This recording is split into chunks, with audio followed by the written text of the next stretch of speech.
everyone, so today I'm going to be doing my February favorites, and yeah, I actually have a lot of beauty stuff, so I will go ahead and get started. First, let's see what I want to do. I guess I'll start with NYX first. So I have a couple things from NYX actually. NYX kind of released their new liquid lipsticks. These have been getting kind of mixed reviews, and I can kind of see why. First, the formulation is quite drying, but however, if you do like a kiss test, one on the back of your hand, you will not find anything at all. So it does dry down very matte, and it can be kind of almost sticky. So if you like rub your lips together, it can kind of stick and not feel so great. However, I will say the lasting power is amazing. I love it so much. I have number 2 in Embellishment and number 7 in Satin Ribbon. So this one's actually a pretty unique one, Embellishment is. It's kind of a purpley gray color, and it's really unique. I really like it. And then Satin Ribbon is just a basic nude, and yeah, I really love both of these. And then for NYX, another thing from NYX that I have are 2 glitters, and they're so pretty. The first one I have is number 6 in Crystal, and it's like this beautiful holographic color, and number 11 in Violet, and it's also holographic. So they both are like, they both have like tons of different colors in it. I've been obsessed with holographic stuff, which, speaking of which, my nail polish is also kind of a holographic color, and this is the Sephora Formula X in Aphrodite, and these two kind of go together. Well, yeah, kind of. So I'm going to insert a picture of this nail polish in the sun because it is absolutely breathtaking, and if you are a nail polish junkie, you need to try this because it is just, and it's like $12, like for a really nice formulation of nail polish, and for it being so beautiful, it is absolutely worth it. And in like normal light, it's just kind of looks like a silver, but then like if you get close and in the sun, I don't think it's going to show up on the camera that well, so I'll insert a picture, but in the sun it is just breathtaking and absolutely holographic glitter, just like this, where it's like showing like so many different colors, and it's just absolutely beautiful. Oh, I can't get over it. They're just so beautiful. So yeah, and I know I'm going to be wearing this a ton in the summer. Like I've already worn this like 3 weeks in a row, which is totally unusual for me because I absolutely love switching up my nail polish. But I know I'm going to be wearing this a lot in summer because just in the sun, it is just absolutely breathtaking. Honestly, it is. So you definitely have to check this out if you are a nail polish junkie. If you like glitter and sparkly stuff, you're just gonna love this. They have a bunch of different colors. I think there's more of a true silver, and then like I think a deeper blue. I can't remember. Either way, I'm probably gonna have to go buy all of them because I'm just obsessed with this, and it's just so beautiful. And yeah, and I've really been liking this glitter as well from NYX. It can have a lot of fallout, like most glitters can, but if you have the right base, like I like using the Too Faced glitter. Is it just called the glitter base? I can't remember. I think NYX also has a glitter adhesive. I can't remember, but I mean, just kind of use whatever one you prefer. I kind of switch it up. So, but yeah, I've been really liking these, and they're quite unique. I really, just like I said, I've been loving holographic stuff, so absolutely obsessed. And then I guess moving on to more face products. Oh wait, hold on. I guess I'll show this one first. I finally got the Lou-manizer, which I feel like I'm so late on I am late on the bandwagon because like everyone has this, but it is just a beautiful highlighter. Hold on, let me see if I can open this. It's kind of a more kind of champagne goldy color. The thing is on my skin tone, it's almost more subtle. So it's not like very striking, but it's really nice. I really love it for under the brow because I think it's just absolutely beautiful, and in the inner corners as well. It's just really eye brightening, I guess. I kind of like it better on my eyes than I do as a highlighter on my cheek, but you live, you learn. So I've also been kind of curious to try other things from the Balm, like some of their blushes. I've heard good things. So yeah, I really have been liking this a lot. The other thing I've been liking is this blush from Bobbi Brown. It's called Apricot, which I think is the worst name ever because when I think apricot, I think of like an orangey pink, not like a true pink, because this is more of a true pink.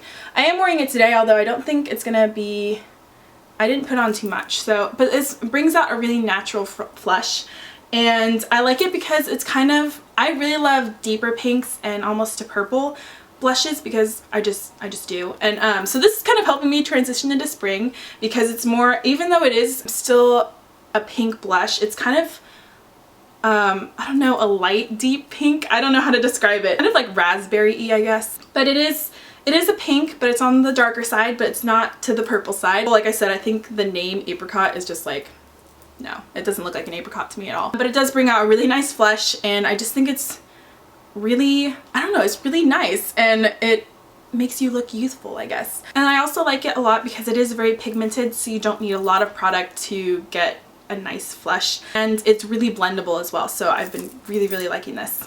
And then as for eyeshadows, I've really been loving my Lorac palettes again. Fallen in love with these again.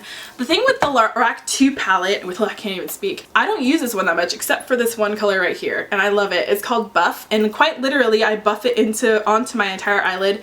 It's just a great transition shade. Other than that, I don't really use any of the colors. Like, look at, I've like dropped it a couple times, so like some of them are cracked and it's kind of ugly. I don't know. I do like these colors. Don't use them a lot except for this shade, like I said. So I'm trying to find this shade in a different, like in a single pan or something. So maybe from MAC or something. I haven't found one yet, but I'm kind of on the search.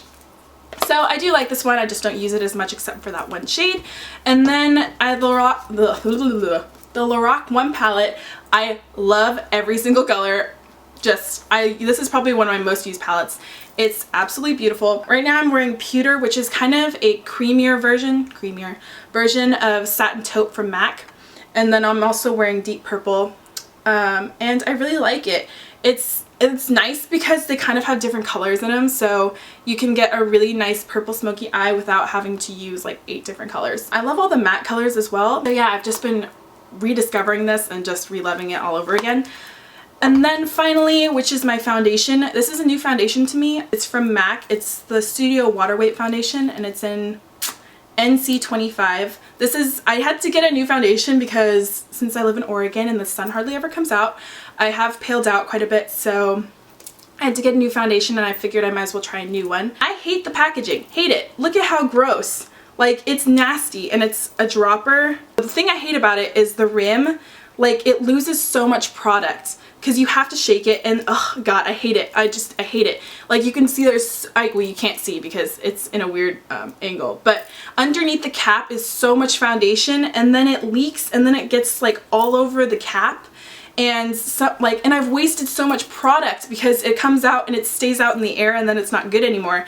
So I have to like wipe around the edge, and then I have to use what's in the actual tube.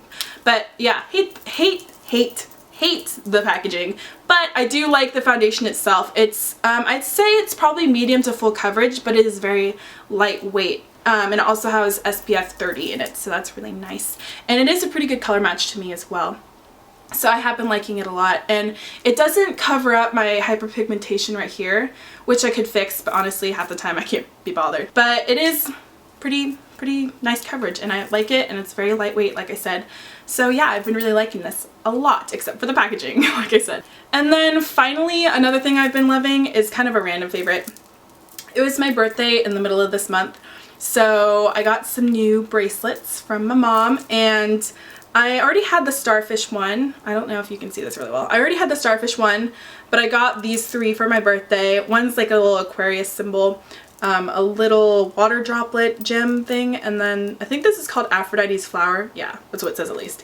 But it's just kind of cool. These are from Alex and Annie, and these are like silver bangles, and they're just really cool, and they have like a bunch of different charms that you can get. So you can kind of personalize them and stack however many you want. But these are the 4 that I have as of right now. I'm probably gonna get more because I really like these bracelets. So yeah, I've been really loving this. And finally is a book, and this is on my iPhone by the way, but it's on my Kindle app. It's called Gambit by C.L. Denault, and Gambit is actually, it's kind of like a play on words, but if you don't know what it is, Gambit is a move that you play in chess. It's kind of a nice symbolic, you can look it up. I'm not gonna explain it because I'm not a chess player. Yeah, it's kind of symbolic of the story, but it follows, this is a dystopian novel, and it follows Willow and kind of Reese, more so Willow because she's the main character. And it's kind of like the Hunger Games in the sense that there's like 2 almost districts. There's the capital-like one, which has all the technology, very wealthy, and just better. And then there's like more of the kind of District 12 where it's very poor, and this is where Willow has grown up. The accents are different too, which I really liked, by the way. And it's just, it kind of follows Willow's transition because all of a sudden her life has something really drastic happens, and she moves from the more District 12 area to the more capital-like area. And in this world, certain people have certain abilities, Willow being one of them, and that's part of the reason why she has to move.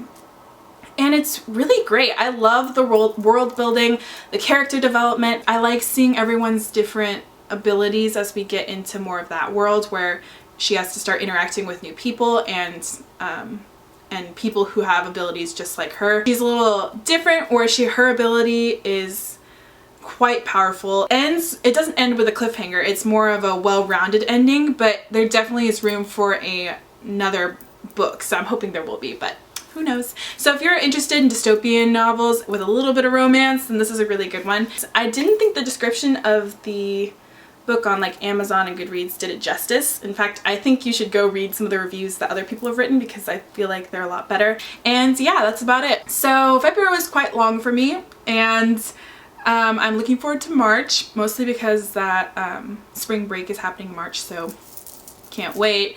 It's always like towards the end of midterms, everyone's like, yep, we're done, peace, like over it. And winter term's always the hardest because we have a quarter system, and winter term's always the hardest because it's like the longest period of time with like no breaks. So yeah, so I'm looking forward to March, and I hope you guys had a really great February, and I will see you in my next video. Bye guys.